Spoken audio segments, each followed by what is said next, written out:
सादिक आले मोहम्मद मिंबर पर तशरीफ फरमाए। 70 बंदों ने सवाल किया, हर दफा बंदा बदल गया, सवाल न बदला। पहला बंदा उठा, फरजंद रसूल ज़ियारत हुसैन का क्या सवाब है? फरमाया बाइस कबूलियत आमाल।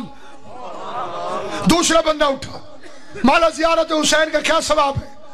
फरमाया मुस्तजीब दावत हो जाओगे, जो दुआ मांगोगे कबूल होगी। मौला ज़ियारत हुसैन का क्या सवाब है?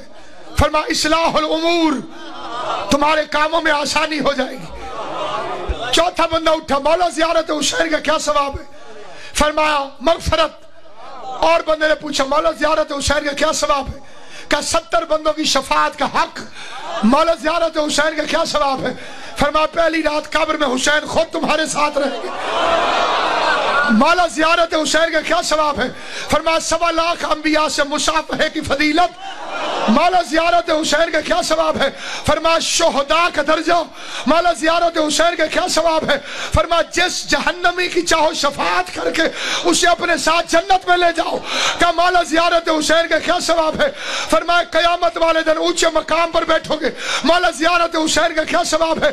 फरमाया हरीर और दीबा के पर्दे लगे हुए बहश्त में तैयार मकान। मौला ज़ियारत हुसैन का क्या सवाब है? फरमाया खुदा का नूर चेहरे में बरसेगा। 70वें बंदे ने उठ के पूछा मौला ज़ियारत हुसैन का क्या सवाब है? इमाम ने फरमाया चुप करो, मैं डरता हूं लोग हज ना छोड़ दें। और